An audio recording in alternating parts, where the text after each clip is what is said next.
Hi hi hi అందరూ ఎలా ఉన్నారు? బాగున్నారా? శుభోదయం ముందు అందరికీ.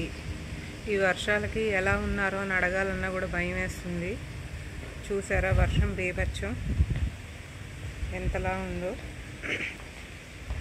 ఈ తుఫాన్ నిన్న రాత్రి నర్సాపురం సమీపంలో, అంటే ఆ దగ్గరలో ఎక్కడో తీరం దాటిందని చెప్తున్నారు. 11:30 నుంచి 12:30 మధ్య ఆ టైంలో. బట్ దీని ప్రభావం ఇంకో 6 గంటల వరకు మాత్రం ఎక్కువగానే ఉంటుందని కూడా చెప్తున్నారు. జనాలు చాలా జాగ్రత్తగా ఉండాలని, మత్స్యకారులు వెళ్ళొద్దని కూడా హెచ్చరించారు.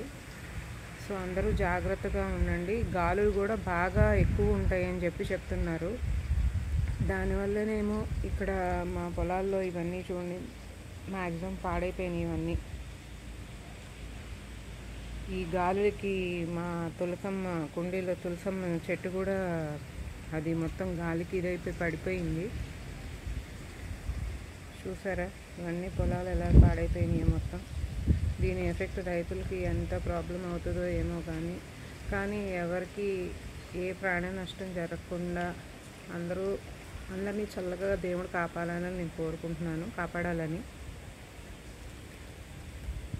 ఉప్పాడ తీరం అటు సైడ్ అయితే మాత్రం ఇంకా తీవ్రంగా ఉందని ఇస్తున్నారు. చూడండి ఇటు పక్కలో ఎంత ఘోరంగా ఉందో. ఇందాకడైతే కొంచెం వరకు సూర్యుడంకులు బయటికి రావడానికి తెగ ప్రయత్నించాడు పాపం, కానీ ఎక్కడా కుదరలేదు. శతవిధాలా ట్రై చేశాడు కానీ ఎక్కడా కుదరలా పాపం. చూస్తున్నారా ఎలా ఉందో. ఇక్కడ తెల్లగా కనిపిస్తుంది కదా మేఘం. ఈ మేఘంలో నుంచే సూర్యుడంకులు రావటానికి తెగ ట్రై చేశాడు పాపం. ఒక 5 మినిట్స్ 10 మినిట్స్ అలా ఉన్నాడు కానీ బట్ మళ్ళీ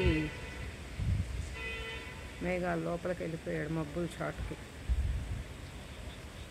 బట్ ఆల్రెడీ గవర్నమెంట్ అందరికీ చెప్పింది, మీకు తెలియని విషయం ఏం కాదు. ఎంతో అవసరమైతే తప్పించి బయటికి వెళ్ళకండి. దీని ఎఫెక్ట్ ఇంకా 6 గంటల వరకు ఉంటుంది. అందరూ జాగ్రత్తగా ఇళ్లల్లో ఉండండి. పిల్లలు పెద్దవాళ్ళు అందరూ జాగ్రత్త. ఎవరు ఎక్కడికి వెళ్ళొద్దు. ఓకేనా ఫ్రెండ్స్? చాలా జాగ్రత్తగా ఉండండి. ఈ వీడియో మీకు నచ్చితే లైక్ చేయండి, షేర్ చేయండి అండ్ బెల్ ఐకాన్ మీద క్లిక్ చేయండి ఫ్రెండ్స్. ఓకేనా? Bye bye, see you.